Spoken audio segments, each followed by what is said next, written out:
Thank you so much for the kind introduction. Thanks for having me, Calgary UX. This is such an honor to be here.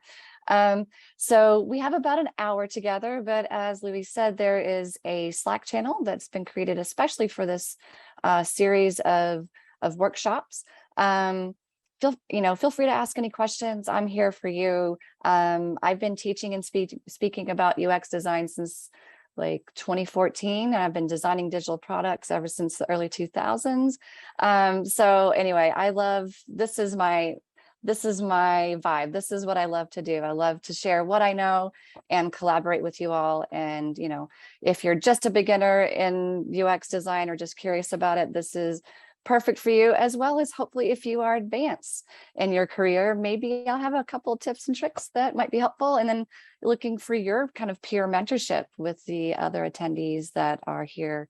Again, as they mentioned, community is really the most important part. And that's one of the things I love about the UX design community is that they're always kind, they're supportive, they help each other get jobs, they mentor each other, look at each other's portfolios and give feedback. So yeah, I think I feel so lucky that I've joined the world of UX designers because of the wonderful community that's there, and it's global, as we can even see in our chat. So thanks for having me. I'm going to start. I have a lot of stuff for you all. I have a lot of resources. Julia is going to watch the chat. She's going to help do things. Feel free, Julia, if you see something you want to interrupt me, stop me, that's great. But I am going to start sharing my screen. And if my computer gets slow, then I'm going to turn off my camera. But for now, I'm going to leave my camera on. And thank you for those who turned your cameras on, because I do love seeing your faces. It's hard not being in person and seeing you and seeing your reaction and being able to just collaborate that way. But thank you again for showing up for just a moment with your faces. Okay, so I'm going to get started here. So I have a document that I've been working with the Calgary UX leaders, and what is it that we're going to do over the next couple of series of workshops. So you probably have an idea, that's why you're here. I'm going to let you see just behind the curtain. In fact, I'm even happy to share this working Google document with you all. In fact, it may even evolve and change as we go through the sessions and as your questions come up. So one of our goals for this workshop is to design a coffee app. Now, feel free to design whatever you want to design, because this is really for you to potentially create either just have a little bit of practice or to create a full case study. So if you are a beginner or advanced, again, this is a way to build out your portfolio. So if you want to be just a beginner, let me turn on my mouse key. If you want to be just a beginner and just like dip your toes in, you can start with kind of 3 basic screens in the coffee app. And we're not going to go too deep into screens today, but we're just going to start like the event title said, how to kick off a project. But I wanted to set the stage. If you want to go more advanced, you can do more screens. And if you want to go even more advanced, you can go even deeper. So like profile settings, referral codes for friends and things like that. So it's really up to you to kind of choose your own adventure here. Tools needed, Adobe Creative Cloud, access to the Slack group. I believe Julia has a link in there. So let us know if you're able to join that. And I'll just give us a peek here. So this is the Calgary UX channel, and this is the Adobe UX workshop channel. So I put a link in here for our working document, which is I'm going to be working out of XD. You can choose whatever tool you like, because again, as an educator, I like to be tool agnostic. I say learn all the tools because you never know what types of projects you're going to be working on. But for this workshop series, I'm going to be working in XD because that's what I'm the most comfortable and the fastest with. So I have a link to this here. And at the end of our session, I'm going to save it again. So if you go back to the Dropbox link, you'll have whatever I've added into this folder. So I just want to give, again, a high level overview of how we're going to work. I'm going to tell y'all some stuff. You're gonna see me do some things, and then you're gonna work on it. And you can either work on it alongside me as I'm talking about certain things, or you can do it in between sessions. So again, part of our agenda today, what are our goals? Our goal is for you to, understand the UX process even more, and kind of do this design challenge with us. And so now I'm going to jump into what is UX design. Again, some of you probably already know what this is. I have a little keynote ready to kind of talk through. So let me hide my controls. Hide floating panel. I'll minimize that. Okay. So y'all know a little bit about me. Feel free to connect with me on social media, on LinkedIn, et cetera. I love growing my UX design community. So I am, one of the other things that I do is I'm on the board of advisors at Santa Monica College for their interaction design program. I'm also an official Adobe XD instructor. Let's see. So for today's workshop, we talked about our goals. We talked a little bit about the challenge. We're going to talk about what is UX design and a high level overview of the UX design process. So what we're going to practice in this session, once I go through some, theory of UX design, we are going to talk about defining the problem, personas, competitive and comparative analysis, user flow. We're going to talk about sketching your designs, and then we'll end with a Q&A and next steps. So what is UX design? It can be many other names: user experience design, user-centered design, product design, design thinking, user centricity. If you can come up with it, there's somebody out there that probably has another title for it, but they all pretty much mean the same thing. There might be some nuance there, and that's could perhaps be a debatable topic inside Slack, like what is UX design? There's a famous person in the world of UX design. His name is Don Norman, and perhaps you're familiar with the Nielsen-Norman group. But Don Norman, I like his definition. It's the user experience between a person and their interaction with a company, its services, and its products. So I always think about Disney. If you've ever been to Disneyland or Disney World or any type of theme park, like your first interaction usually is maybe buying tickets online, and then you go to the place and you experience parking, you experience getting in, you experience going on rides, and then you go home. Like with Disney, they try to sell you all the things along the way. And then even after you've left the park, they're trying to upsell you photos from all the rides. So, and it's the full end-to-end experience. Now, from a UX design perspective, and for this workshop, we're going to focus on a narrower view of that.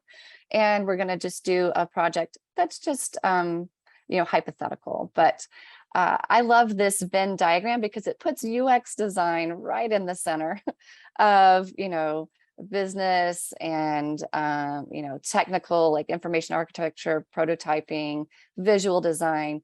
And, I really, again, there's a million Venn diagrams out there, but, we talk to legal, we talk to stakeholders, we talk to customers, we talk to customer service, we think about our demographic, and we even fix workflows internally with our teams that are broken. We can't help it. It's almost like the Matrix. Once you've taken that pill, you can't go back to not thinking of how to solve all the problems. But technically, user experience design is that overlap between a business goal and user needs. So I have to do that overlap. Otherwise, the business pays me for that. But I'm always advocating for the user. But one of the things I found that's really helpful, and when I hire UX designers, I also look for people that have business strategy acumen. So they're thinking about kind of that win-win situation. It's a win for the business, it's a win for users. And that's kind of where I see UX design kind of living in those two spheres. So let's talk about the process. And we're going to talk about all of this throughout our workshop series. Today, we're really only going to get to, here. And then we're going to spend more time on some of these topics a little bit later. But, if these are the criteria that you need to understand to be a UX designer, like this is just, again, all of these go so much deeper, but from a high level, this is what you need to know. And if you think about building out a case study or something like that, this is pretty much your case study here. So always document your work along the way. Even if you're employed at a team and you're in your first job, still document everything, because making case studies after your work is done is a lot more daunting than doing it along the way. So here's an example of a case study that I created for one of my clients. And I'm just going to click this link. It should take me out of here. And inside of this, we have our case study. We're talking about, who the company is, what was our design challenge? And again, taking a look at this case study, this is where I think you all can turn into these workshop series.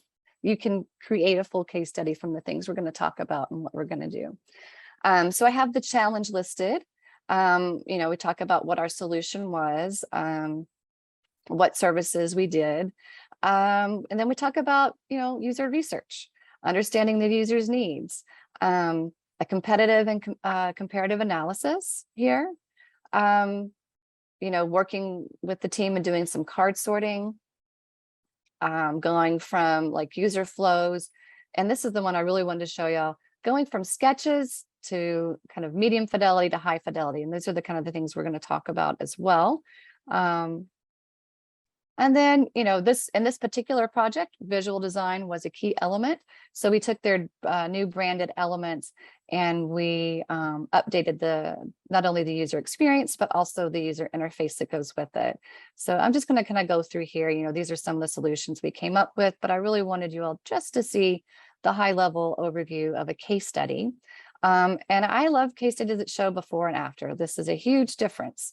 And so I felt like it was very braggable to say, this is what it looked like, and this is what we turned it into. So that's one example of a case study. It was really cool. I had someone reach out to me to work on a project because they actually use this app and they found out that we helped design it. And they were like, okay, well, we want you to work for us because we love the app. So anyway, that's a case study there. Let me go back to our keynote. So stakeholder interviews, this is a little bit of to do, and I have a PDF of today's of this keynote that I'll share out with y'all. So don't feel like you have to take feverish notes. And again, it's being recorded. But some things, these are the main questions that I ask. What problem are you solving? Who are you solving it for? What's your measure of success? So a key performance indicator. Who are the known competitors? What are some key features that you're considering? So I always try to ask that up front every time I kick off a project. The stakeholder interview, asking lots of questions is really important. And I think, when I first started, and even when I talk with emerging designers, that they're kind of afraid, a lot of times UX designers are often introverts because we're really good at observing, human behavior. And so I think, don't be afraid to ask questions. That's my takeaway for you. There are no dumb questions. And the more that you understand, the better of a solution that you can create. So always, have a list prepared, but then, keep it very conversational. But these are the key things in a stakeholder interview. And, who's a stakeholder? A stakeholder could be the person that's hiring you. It could be a stakeholder. It could be someone in your team at a company. Sometimes you might be the stakeholder, but at the end of the day, a stakeholder is someone who has a vested interest in the success of what you are designing. And typically it's the person who's paying you to do design work. And so I have a really great checklist here for you from boxes and arrows. And I think, let me escape out of here real quick. I want to show y'all this. Oops, escape. I want to show y'all kind of this boxes and arrows. If I have it here, I'm just going to go back to our list. So stakeholder interviews. This is was written by another leader in UX design called Kim Goodwin, somebody that you should be aware of and follow. But this is a great checklist. So questions for all stakeholders, maybe they're a marketing team, maybe it's an engineering team, maybe it's sales, because you might ask questions slightly different to the stakeholders. And what I like about stakeholder interviews, it's kind of like UX, research inception. So we're not just researching, competitors and users, but we're also, our stakeholders. We can even make a persona. We are, understanding our stakeholders is part of our strategy as designers. Understanding how they think, what how do they measure success? What are some, understanding kind of the politics that happen inside of teams is very important for us to be able to navigate that. So, we're always looking again at what our stakeholders are hoping for, because we have to work with them. throughout the entire project, and we need to make sure that they want to continue working with us as well. Okay, so there's that cheat sheet for that. Let's go back into the keynote here. So we're about 20 minutes in. Again, pause me if you have questions, because I want to make sure we tackle a lot of information here. So research. Albert Einstein was quoted to say, if I had an hour to solve a problem, I'd spend 55 minutes thinking about it and 5 minutes thinking about the solutions. And it's so true. A lot of times, people that aren't familiar with working with UX designers, they're like, give me a mock-up of this thing tomorrow. But we have a lot of thinking to do about what we're creating. And, a lot of times that research may seem to take a while, but once you have that research done, the solution comes so much easier. So don't be afraid to spend time thinking about it, doing the research, because it is the foundation of everything that you're going to design. So let's talk a little bit about a comparative and competitive analysis. This is a very simplified version of a kind of a table chart. List all the competitors, maybe list your product, and then think about what are the things that will make your product stand out from the competitors. And if you remember, I had that in my case study here. Let me move this. I had that here. So this is just one example of a competitive analysis. Let me scroll back up. Here we go. I'll zoom in a little bit. So these were some competitors. So we wanted, we're showing Envoy checks off all the boxes, but we're noticing that Bird and Lime and Lyft and Zipcar didn't have some of these key features. And this is helpful for the marketing team. So by going in and figuring this out, because even if, there's an entrepreneur or a business you're working with, they still may not know all of these key differentiators that could be useful in converting customers. And so anyway, I wanted to also show y'all there is a link for a competitive and comparative analysis. It is an article that I wrote, and I hope you find it helpful. I had someone reach out to me the other day, like, this was the best description of a competitive and comparative analysis, better than a boot camp they'd recently attended. So I felt really flattered. I'm not going to dive in. I want y'all to be able to take a look at this on your own, but I am going to show you visual examples. So this is a real client that I worked with. I used a spreadsheet. I took screenshots of certain parts of their experience, and then I compared it to others, other competitors. And so, you could use a spreadsheet. You can use Google presentations. So this one, was more about a visual comparison and also quantitative based on reviews and ratings. This one was a logo analysis. The client that we were working with was trying to go with these types of logos, and I convinced them that they needed to go with something a bit more modern. Because if you look at all of the competitors here, this is for a babysitting app. This was these were falling short and not really competitive visually, in my opinion. But I also put in some of the descriptions. How were these competitors describing their app? And I'm going to show y'all how I did that in just a moment. And sometimes it's analog. This is a whiteboard, we're comparing a digital Yellow Pages experience with Google and, definitely YP, Yelp, that type of thing. So what did we like? What did we didn't like? What did we not like? And then we even had screenshots taped up to the board. So this was an in-person collaboration with the product owner and our design team. And how can we leverage what's succeeding in these other products and bring that into our own tools? So there's no sense in reinventing the wheel when you're creating a product. You don't have to be different just to be different. You want to have the things in there that are going to help, like I said, users love your product. Do they enjoy using it? Are they going to tell their friends and family about it? So you want kind of that brand affinity, going back to what Don Norman was saying. We want that kind of user experience, brand affinity happening. We want those kind of delight moments. This is another competitive analysis. I used a tool called Extensio. They have a lot of great templates if you're not familiar with Extensio. And so again, another example of a competitive analysis just depends on what information you're gathering and how you want to display that information. So it's really up to you what type of competitive analysis that you do. So, but I wanted again to show you just the visual differences here between some different ones. And so depending on what I'm solving for, I'm going to use a different type of competitive analysis. I am going to pause there for just a moment and see if y'all have any questions or if anything stood out, Julia, in the chat. Nope, you're still good.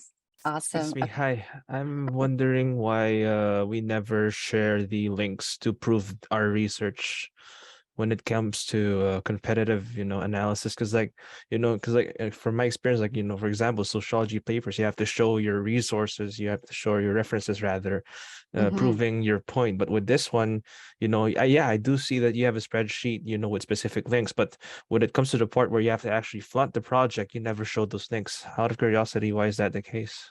Are you talking about in your case study? Yeah, I've seen a few competitive analyses, and it's just tables and checks and whatnot. Like there's no link proving this and that. Like unlike in academic papers like sociology essays and whatnot. Yeah, that's a great question. So one of the things that and one of the reasons that I don't show it is because a lot of times whoever's paid me to do that research, I can maybe show the findings, but it could be more in depth. So some of the research that I have might be user interviews. It might be proprietary at that moment. So, I oftentimes can. And so if I'm going for a job interview, I can show all the documentation that I have. In fact, I had one that I wanted to show you all. Let's see if I have it up here. I have a few different things. Not that one.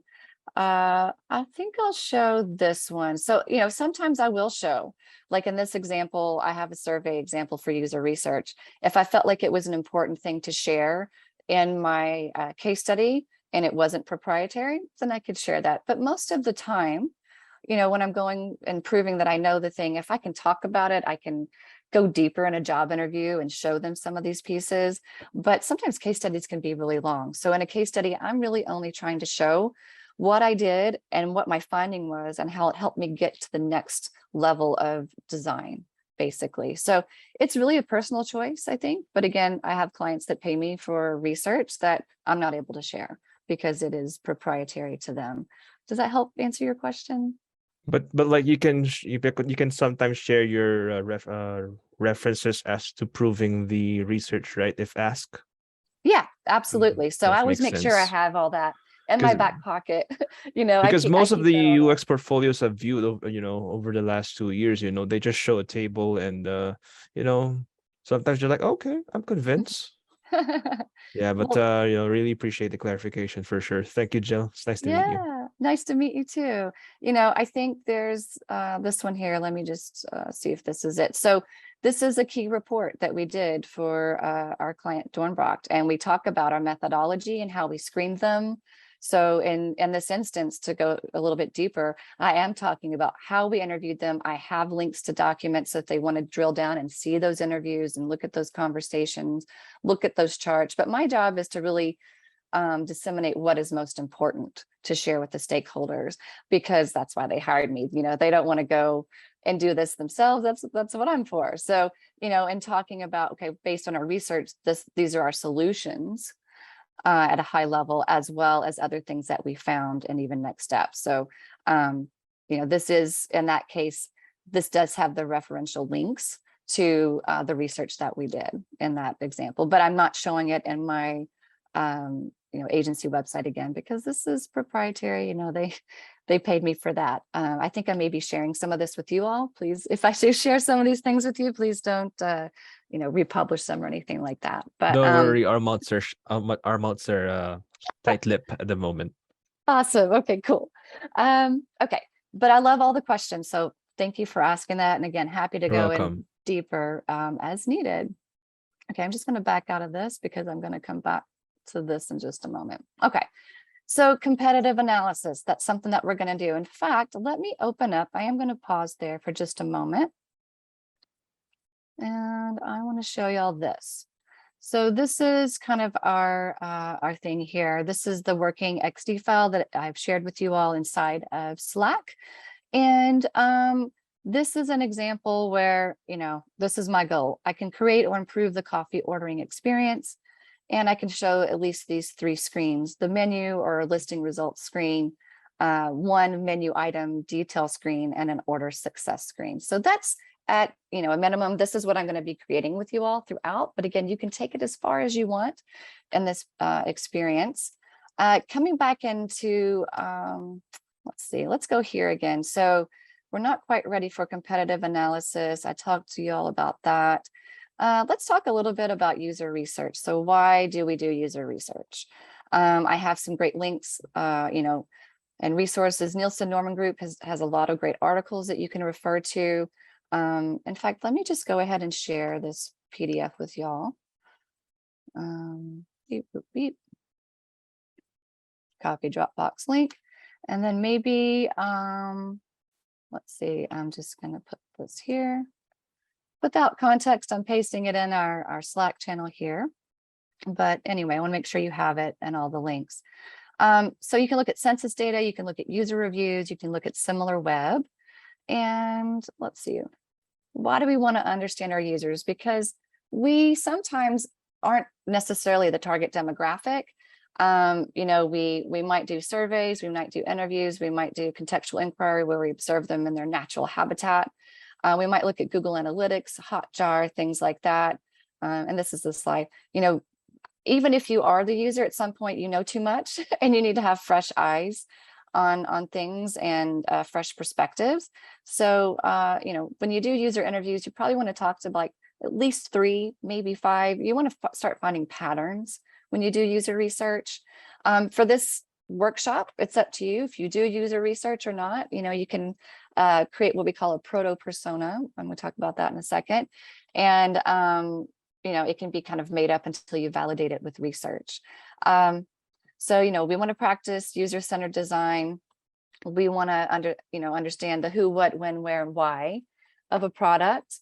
We want to understand, are these customers businesses? Are they consumers? What is their tech usage? Does education level matter? The coffee app, may not apply to some of these things, but in general for UX design, these are important sometimes to understand. Recently, I was designing some software. And so I needed to understand what other tools that demographic used and what they were familiar with and where did they expect layers and properties panels to live, and what types of features and functions were they used to in the tool sets. So understanding their technical skill was important. What are their habits? I'm not going to go through all of this because I want to save more time for our actual research. Understanding when they're visiting the site or app, where are they accessing it from? I use an app called Waze. And so context of use is important. It used to do a pop-up and say, be sure, don't use this while you're driving. I'm like, don't do the pop-up, that's dangerous. So understanding the context of, how your users are using your tool is important. What browser, operating system, how big is their screen, what type of connection do they have? These things can all affect the user experience. And so these are important to know as well. Okay, let's talk a little bit about personas. How are they made? They're done from, based off of emerging themes of research. And we usually bundle a bunch of findings into one type of persona. But some products might have more than one persona. We make a persona so that we can keep our features on track. And, it aligns team members, helps kind of be like the North Star of the product solution. This is an example of a persona. Now, this is pretty heavy. It's pretty intense. You could go this deep. I think this was made in Extensio, as I mentioned earlier. But you don't have to go this deep. It can be pretty light. So I'm just going to escape out of this for just a moment. Well, let's see. Yeah, so this is that example of that UX research report. But, over here inside of my Adobe XD file, I have this persona and use cases. And right now, I probably don't need all three. And I'm using a plugin called Whiteboard. So inside of XD, I have this plugin and it has a lot of cool templates. If you've used Miro or Mural or, any of those types of tools, you probably have seen, this type of thing. But what's cool about this Whiteboard plugin is that it has even how to use it if you're not sure, like how to use, what's a persona and what's it used for. This has a business model canvas. It has a user journey map. It has an empathy map, templates for card sorting and things like that. So really a lot of great tools in here. But I've used the persona template. And so in this persona template, I'm probably just going to do this one person here. I'll add in a photo. And if we're talking about, coffee, I can come in here and I'm just going to adjust this and I can go in and talk about, they want to order their usual order, and I'm making this up without having to enter in the details each time. They want to order their usual order every day because this person really likes coffee.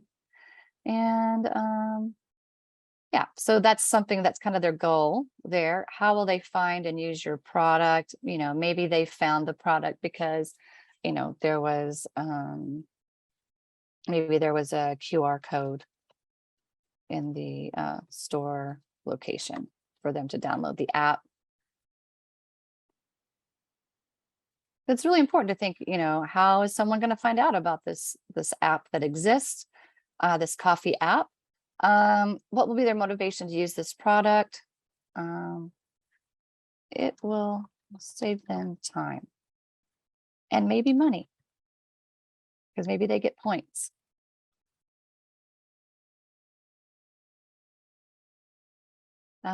Okay. And then how will they use it step by step? I'm not going to do that necessarily here because I'm going to focus more on, kind of a user flow.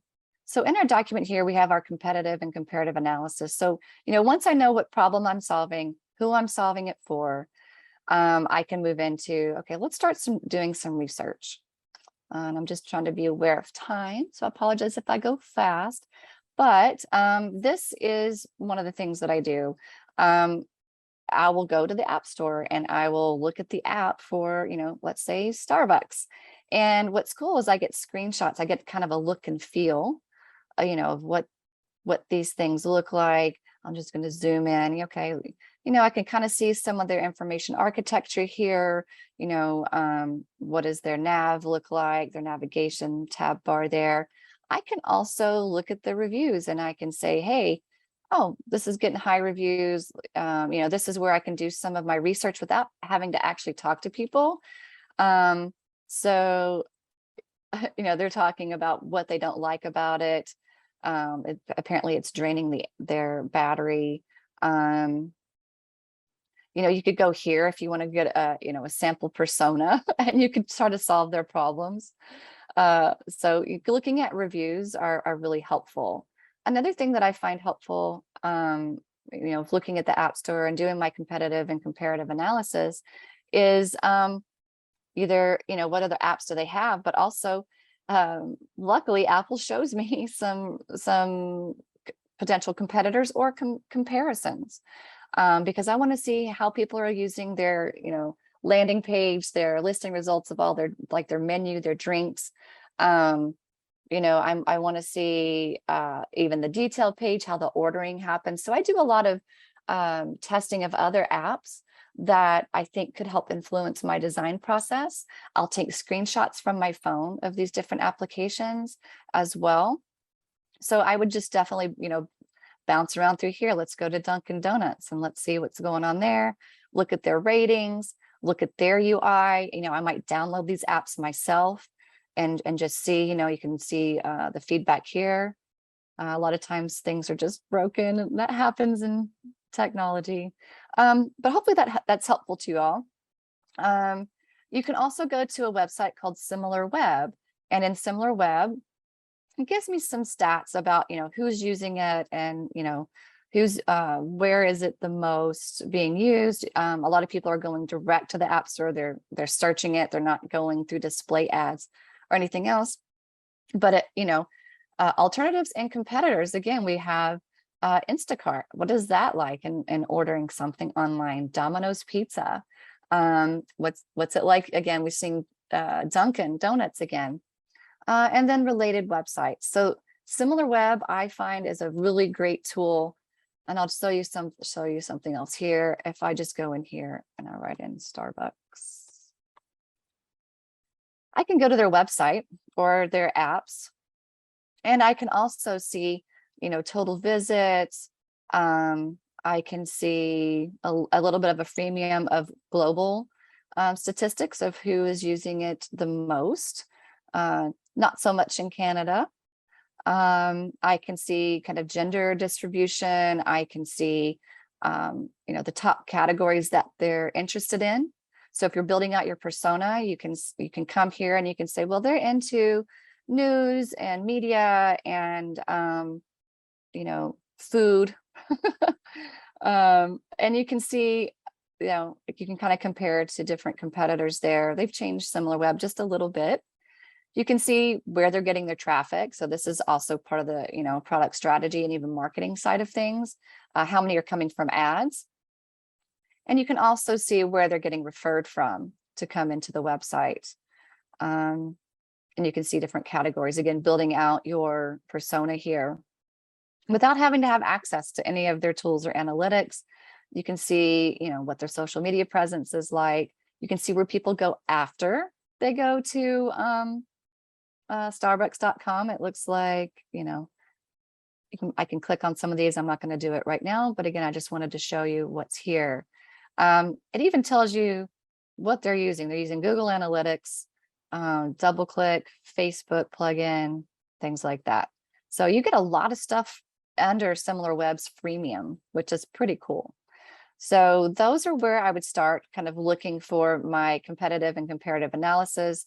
I would, again, download the apps. I would take screenshots of my apps and I would put them here inside of my research. So, this is my kickoff file. Again, I have what problem I'm solving, who am I solving it for, who's already doing it, what are some other inspirations here? And then I can start thinking about, what is my user flow? So, my user flow, I can talk about here, I can go as granular or, high level as I want. I'm staying high level here, but I'm going to say user opens the app. Oops. Escape. And then, they can come here and user opens the app. They go to their favorites because they have a favorite beverage they're getting every time. They tap order now. And let's expand this out just a little bit. And, I can go on through this where maybe they tap order now, or maybe they go to their favorites, and I can adjust this user flow a little bit. I can, maybe they do a couple other things. So maybe they go to their favorites. Maybe I go in this fashion. They select their usual order. Because this helps me think out loud before I jump into designing. Because I really, I focus more on story-based design than I do, I'm not going to create a sitemap yet. I want to understand the user experience, the user flow. And so I'm going to dive into that. So they select their usual order. Maybe they replace their dairy. Oops. With oat milk. Everybody talks about oat milk a lot now, with oat milk. And let's see, maybe that's it. Maybe then they go to order now. And then they see the success screen. I'm just going to be really high level here. Success screen. And maybe if I'm looking at it from the business perspective, you know, maybe I want to also look at, and I'm just going to extend my artboard here just a little bit. Beep, boop, beep. Okay. And then maybe here, I'm going to see, you know, maybe it's a rating or rate your experience. And, you know, we can play with that later.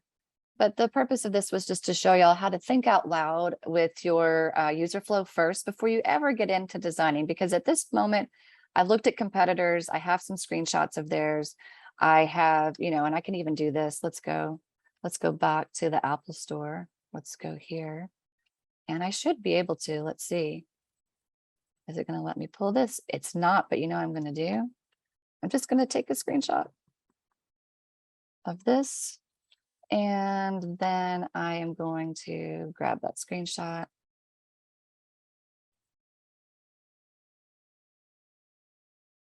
And I'm going to plop it into my design file. Oops, that's not it. Different project. Okay, so there's my screenshot. Oops. I'm trying to move too fast. All right, dragging it in here. Awesome.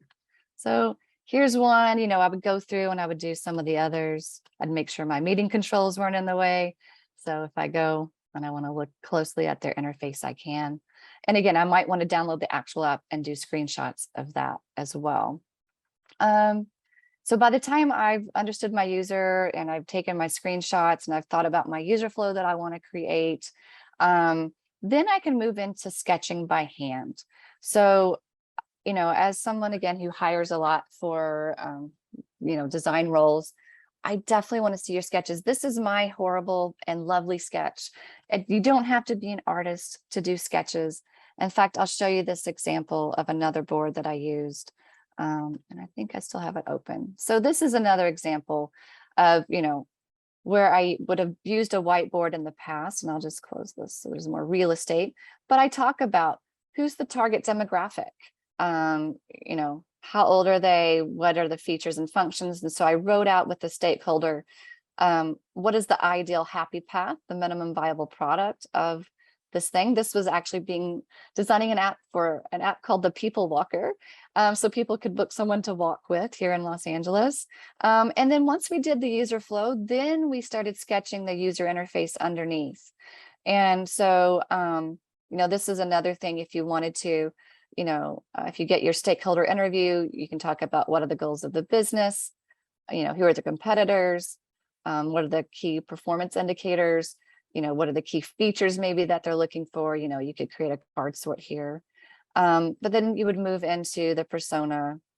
You might even storyboard, you know, maybe that helps you think through the story. If you think about someone coming into the store, using the app, you know, where do they wait? You know, what is that experience like? Oftentimes I storyboard for marketing type initiatives.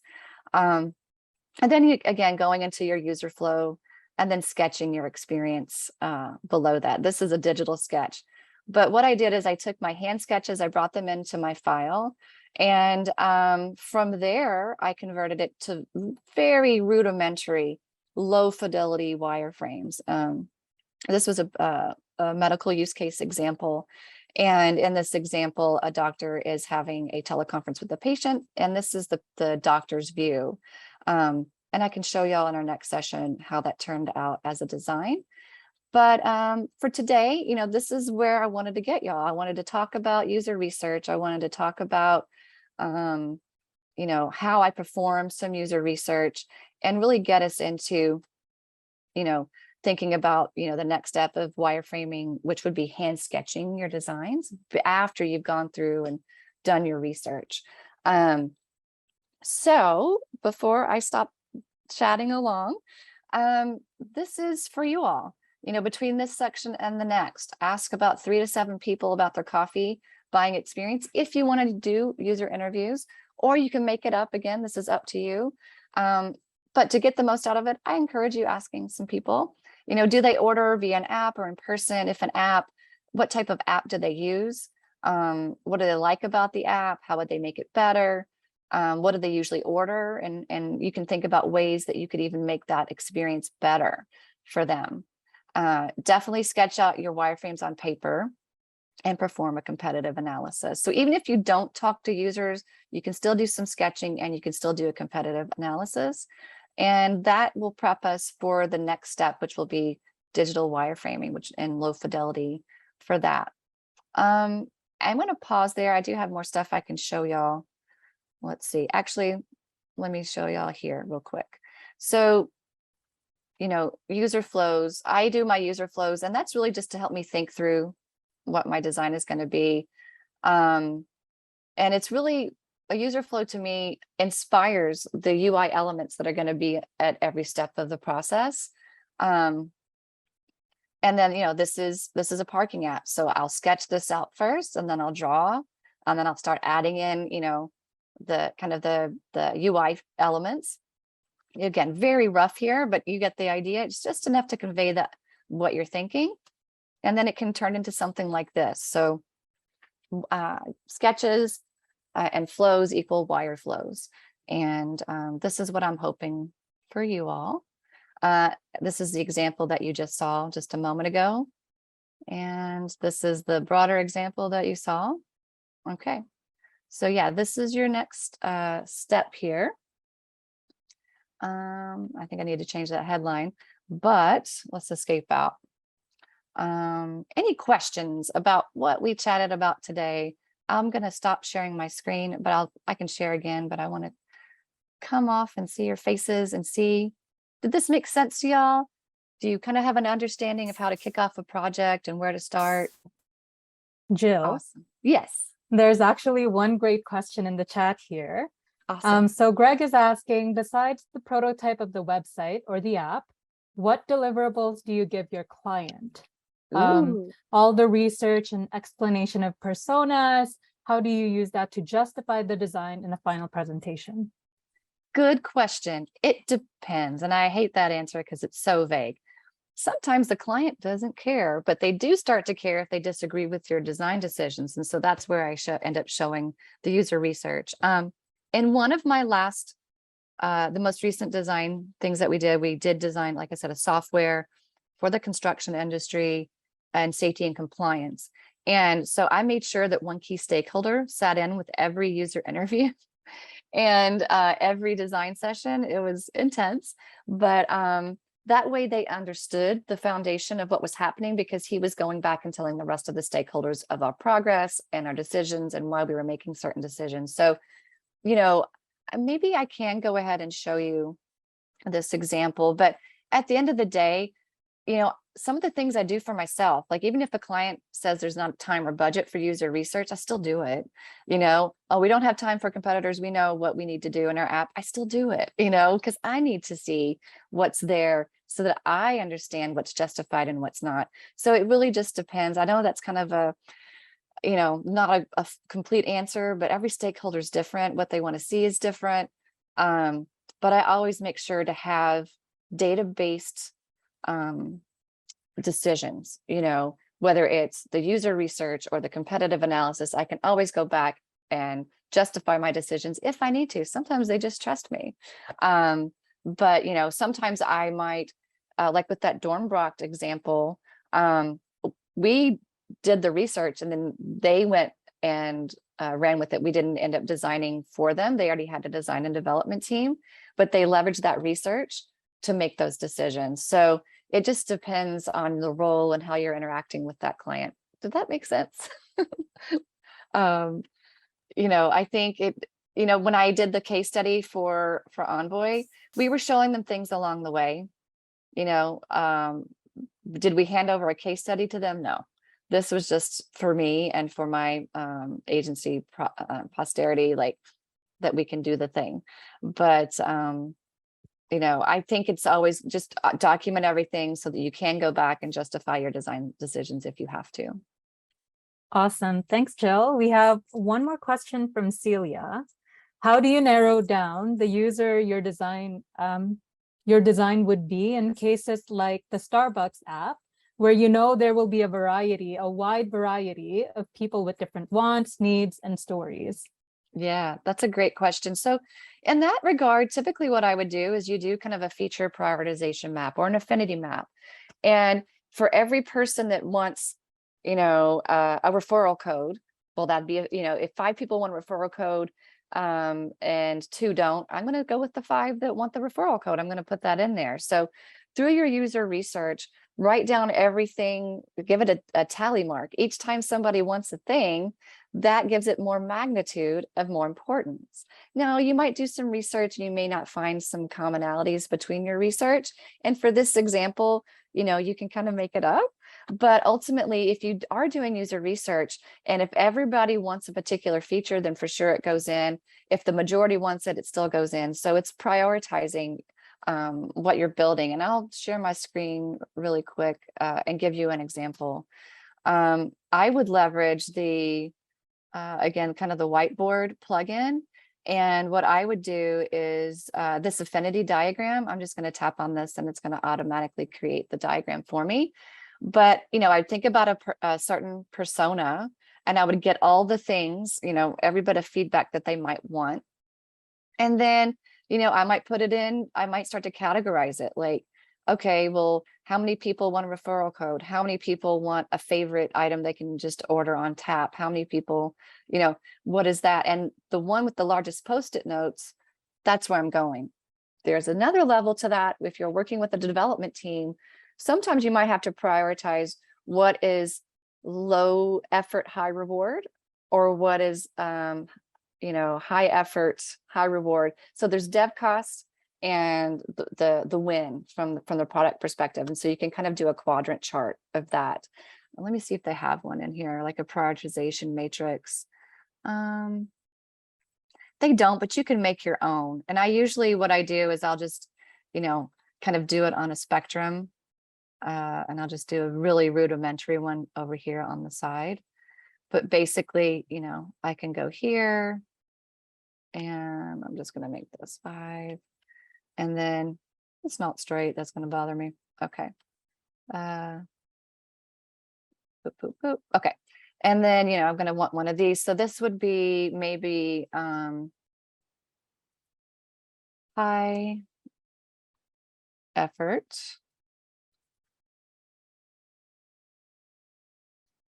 And pardon me while I build this out. Low effort. Low effort. Okay. And it depends on how you want to do it. You can also do like this. Maybe this is high cost. And I wish I'd done this a little bit differently. Let me grab my elements and give myself some space over here. High cost. And this will be low cost.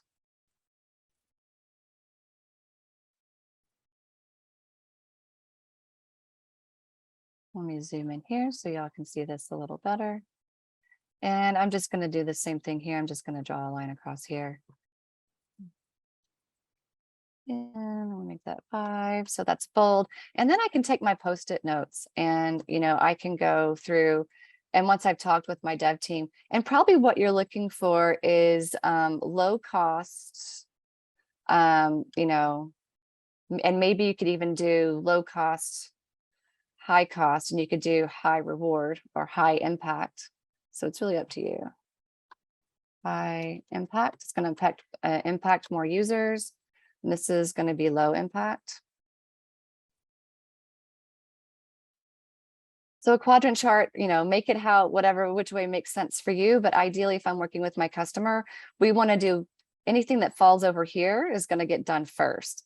And anything that falls under here is probably going to get done last, if that makes sense. So this is how I would prioritize certain features and functions. What's here? But again, you have to think about dev cost and time and effort, but also impact with the customer experience. So yeah, little impromptu quadrant chart there for y'all. Hope that was helpful. And Jill, I have one more question from the chat, cognizant of time. But a question from Ali, is there ever an instance where wireframes would replace wire flows? And the example they laid out was dashboard layouts, for example, where it's more about laying out a set amount of details and features rather than the interactions that come next. Yeah, absolutely. I think that, it's up to y'all. I'm always thinking of an end-to-end experience. And even though you might have just a still dashboard, even in dashboard, numbers change, logged in or not logged in, your account settings change. There's different tabs and views of a dashboard. So even if it may not be technically a flow, you're still going to have different states of that screen. And typically that's shown through a clickable prototype. Now, depending on the workflow, again, that you're doing, maybe you're just doing one screen. Maybe it's just a concept of an idea. Here's all the features and functions. But more times than not, you're going to end up building more screens and iterations based on different states of that dashboard, if that makes sense. One will be an empty state with no content. One will be a state with content. Yeah, you don't have to do a wire flow necessarily, but most things, if we're thinking about the user experience, it is kind of how do they enter in, what's the task they do, and how do they exit successfully. So there's going to be almost at least 3 screens most every time. You're welcome, Ali. I can still hang for a few more minutes. I know we covered a lot, and this is the foundational piece for the rest of the things that we'll be doing. Julie, was there anything else that you all wanted to share out before we wrap up? I think the other thing I did want to share my screen one more time and just talk about what's coming, if that's okay.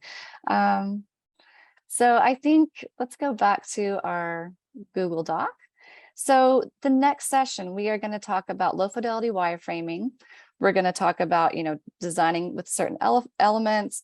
We're going to talk about creating components, something that's replaceable, and we'll always end with Q&A. And whatever we don't get covered as far as Q&A here in our session, we can cover in, like I said, our Adobe UX workshop set up so lovely by the Calgary UX group.